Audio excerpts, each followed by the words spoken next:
Love situation at present ಅಲ್ಲಿ ಹೇಗಿದೆ ಅನ್ನೋದನ್ನ ನೋಡೋಣ. ಸರೆಂಡರ್ ಕಾರ್ಡ್ ಅನ್ನ ತಗೊಂಡಿದ್ದೀನಿ.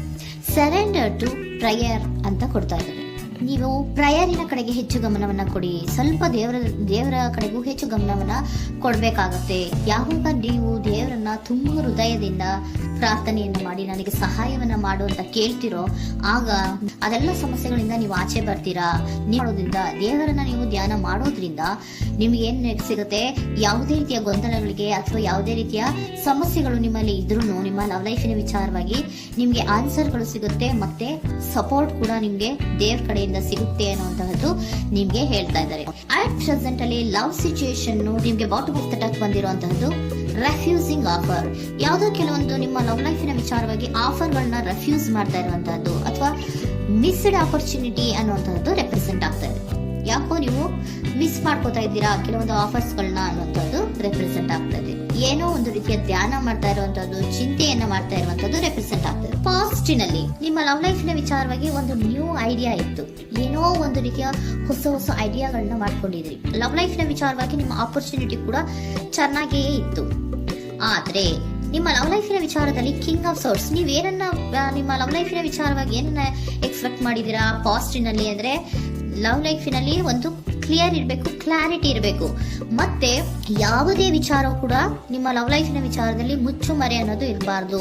ಸ್ಪಷ್ಟವಾಗಿರ್ಬೇಕು, ಸ್ಪಷ್ಟವಾಗಿ ಹೇಳ್ಬೇಕು, ಏನ್ ಹೇಳ್ಬೇಕೋ ಅದು ಸ್ಪಷ್ಟವಾಗಿ ಹೇಳ್ಬೇಕು ಅನ್ನುವಂತಹದ್ದು ಎಕ್ಸ್ಪೆಕ್ಟ್ ಮಾಡುವಂತಹದ್ದು ಪ್ರೀತಿಯ ವಿಚಾರದಲ್ಲಿ. ಮತ್ತೆ ಕ್ಲಿಯರ್ ಆಗಿರ್ಬೇಕು. ಏನು ಅಂದ್ರೆ ನಿಮ್ಮ ಲವ್ ಲೈಫಿನಲ್ಲಿ ಒಂದು ಸ್ಟ್ರಾಂಗ್ ಆಗಿರ್ಬೇಕು, ಸ್ಟ್ರಾಂಗ್ ಬಾಂಡೇಜ್ ಇರಬೇಕು, ಮತ್ತೆ ಯಾವುದೇ ರೀತಿಯ ಚೈಲ್ಡಿಶ್ ಬಿಹೇವಿಯರ್ ಅನ್ನ ಮಾಡಬಾರ್ದು ಅನ್ನೋದು ಪಾಸ್ಟಿನಲ್ಲಿ ನೀವು ಎಕ್ಸ್ಪೆಕ್ಟ್ ಮಾಡಿರೋಂಥದ್ದು ರೆಪ್ರೆಸೆಂಟ್ ಆಗ್ತಾ ಇದೆ. ನೀವು ಅದೆಲ್ಲ ಎಕ್ಸ್ಪೆಕ್ಟ್ ಮಾಡಿದಾಗ ಯಾವಾಗ ನಿಮ್ಗೆ ಅದು ಸರಿ ಹೋಗಲ್ಲ ಅನಿಸ್ತೋ ಆಗ ನೀವು ಪ್ರೀತಿಯಿಂದ ಮುಂದೆ ಬಂದಿರುವಂತಹದ್ದು ಬಿಟ್ಟು ಮುಂದೆ ಬಂದಿರುವಂತಹದ್ದು ರೆಪ್ರೆಸೆಂಟ್ ಆಗ್ತದೆ.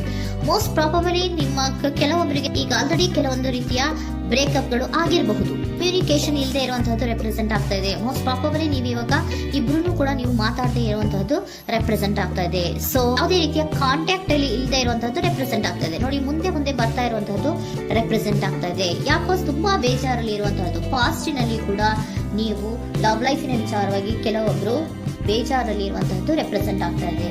ಯಾಕೋ ಕ್ಲಾರಿಟಿ ಇಲ್ಲ, ಕ್ಲಿಯರ್ ಆಗಿರ್ಬೇಕು, ಸ್ಪಷ್ಟವಾಗಿರ್ಬೇಕು. ಏನ್ ಮಾತಾಡಿದ್ರು ಅದರಲ್ಲಿ ಯಾವುದೇ ರೀತಿಯ ಮುಚ್ಚುಮರೆ ಇರಬಾರ್ದು ಅನ್ನೋದು ನೀವು ಎಕ್ಸ್ಪೆಕ್ಟ್ ಮಾಡುವಂತಹದ್ದು.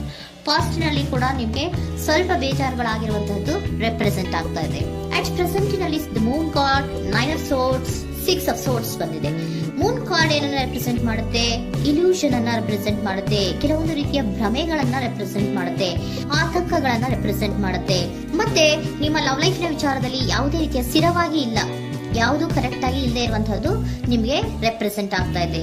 ನೆಕ್ಸ್ಟ್ ಕಾರ್ಡ್ ಏನ್ ಬಂದಿದೆ? ಸೆಕೆಂಡ್ ಕಾರ್ಡ್ 9 ಆಫ್ ಸೋರ್ಡ್ಸ್ ಬಂದಿದೆ. ಇದರಲ್ಲೂ ಕೂಡ ನಿಮ್ಗೆ ಆತಂಕ ಇತ್ತು, ಇದರಲ್ಲೂ ಕೂಡ ಆತಂಕ ಇದೆ, ಭಯ ಇದೆ, ಕರೆಕ್ಟ್ ಆಗಿ ನೀವು ನಿದ್ರೆ ಮಾಡ್ತಾ ಇಲ್ಲ, ಯೋಚನೆ ಮಾಡ್ತಾ ಇರುವಂತಹದ್ದು ಈ ಎರಡೂ ಕಾರ್ಡ್ಗಳಲ್ಲೂ ರೆಪ್ರೆಸೆಂಟ್ ಆಗ್ತದೆ. ಇದರಲ್ಲೂ ಆತಂಕಗಳಿದೆ, ಇದರಲ್ಲೂ ಆತಂಕ. ಅಟ್ ಪ್ರೆಸೆಂಟಿನಲ್ಲಿ ಕೆಲವೊಂದು ರೀತಿಯ ವಿಚಾರಗಳಲ್ಲಿ ಭಯವನ್ನ ಪಡ್ತಾ ಇರುವಂತಹದ್ದು ರೆಪ್ರೆಸೆಂಟ್ ಆಗ್ತಾ ಇದೆ. 6 ಆಫ್ ಸೋರ್ಡ್ಸ್ ಕೂಡ ಏನಾಗ್ತಾ ಇದೆ? ಮೂವಿಂಗ್ ಆನ್, ಮುಂದೆ ಹೋಗ್ತಾ ಇರುವಂತಹದ್ದು, ಬೇಜಾರಿಂದ ನೀವು ಮುಂದೆ ಹೋಗ್ತಾ ಇರುವಂತಹದ್ದು ರೆಪ್ರೆಸೆಂಟ್ ಆಗ್ತಾ ಇದೆ. ಅಟ್ ಪ್ರೆಸೆಂಟಿನಲ್ಲಿ ಯಾವುದೇ ರೀತಿಯ ಸಮಾಧಾನದಿಂದ ಇದ್ದಿರುವಂತಹದ್ದು ಈ ರೀಡಿಂಗ್ ಗಳಲ್ಲಿ ಕಾಣಿಸ್ತಾ ಇಲ್ಲ. ಓಕೆನಾ? ಟೇಕ್ ಇಟ್ ರೆಸೋನೇಟ್, ನಿಮ್ಗೆ ರೆಸೋನೇಟ್ ಆದ್ರೆ ಮಾತ್ರ ತಗೊಳ್ಳಿ. ನೆಕ್ಸ್ಟ್ ಕಾರ್ಡ್ ಇಮಿಡಿಯೇಟ್ ಫ್ಯೂಚರ್ ನ ಬಗ್ಗೆ ನೋಡೋದಾದ್ರೆ ನೈಟ್ ಆಫ್ ಸೋರ್ಡ್ಸ್ ಬಂದಿದೆ. ಅಂದ್ರೆ ಈ ಕೆಲವು ಬೇಜಾರುಗಳಿಂದ ಏನ್ ಈ ಮೂವ್ ಆನ್ ಆಗ್ತಾ ಇದಿರಲ್ವಾ, ಕೆಲವೊಂದು ವಿಚಾರಗಳನ್ನ ಕ್ವಿಕ್ ಥಿಂಕಿಂಗ್ ಅನ್ನ ಮಾಡಿ ನೀವು ಮುಂದೆ ಬರುವಂತಹದ್ದು, ಕೆಲವೊಂದು ಆಕ್ಷನ್ಸ್ ಗಳನ್ನ ತಗೊಳ್ಳುವಂತಹದ್ದು ರೆಪ್ರೆಸೆಂಟ್ ಆಗ್ತಾ ಇದೆ. ನಿಮ್ಮ ಲವ್ ಲೈಫಿನ ವಿಚಾರವಾಗಿ ಕ್ವಿಕ್ ಥಿಂಕಿಂಗ್ ಅನ್ನ ಮಾಡಿ ಏನ್ ಮಾಡ್ಬೇಕು, ಹೇಗ್ ಮಾಡ್ಬೇಕು ಅಂತ ಕ್ವಿಕ್ ಥಿಂಕ್ ಅನ್ನ ಮಾಡಿ ನೀವು ಮುಂದೆ ಬರುವಂತಹದ್ದು, ಮತ್ತೆ ಕೆಲವೊಂದು ರೀತಿಯ ಆಕ್ಷನ್ ಗಳನ್ನ ತಗೋತಾ ಇರುವಂತಹದ್ದು ರೆಪ್ರೆಸೆಂಟ್ ಆಗ್ತಾ ಇದೆ. ಕ್ವೀನ್ ಆಫ್ ಕಪ್ ಏನನ್ನ ರೆಪ್ರೆಸೆಂಟ್ ಮಾಡುತ್ತೆ? ಬಹಳ ಕೇರಿಂಗ್ ಅನ್ನ ರೆಪ್ರೆಸೆಂಟ್ ಮಾಡುತ್ತೆ. ಏನಿರ್ಬೇಕು ಲವ್ ಲೈಫಿನ ವಿಚಾರದಲ್ಲಿ? ನೋಡಿ, ನೀವು ನೋಡ್ತಾ ಇರೋದು ಹೇಗ್ ನೋಡ್ತಾ ಇದ್ದೀರಾ? ನಿಮ್ಮ ಲವ್ ಲೈಫಿನ ವಿಚಾರದಲ್ಲಿ ಏನಿರ್ಬೇಕು ಅಂತ ಎಕ್ಸ್ಪೆಕ್ಟ್ ಮಾಡ್ತೀರಾ? ಸ್ವಲ್ಪ ಸ್ಟೇಬಲ್ ಆಗಿರ್ಬೇಕು, ಬಹಳ ಕೇರಿಂಗ್ ಇರ್ಬೇಕು, ಎಮೋಷನಲ್ ಇರ್ಬೇಕು ಅದರಲ್ಲಿ ಅನ್ನುವಂಥದ್ದು ನೀವು ಎಕ್ಸ್ಪೆಕ್ಟ್ ಮಾಡುವಂಥದ್ದು. ಈ ನಿಯರ್ ಫ್ಯೂಚರ್ ನಲ್ಲಿ ನೀವು ಆ ರೀತಿ ಎಕ್ಸ್ಪೆಕ್ಟ್ ಮಾಡುವಂತಹದ್ದು.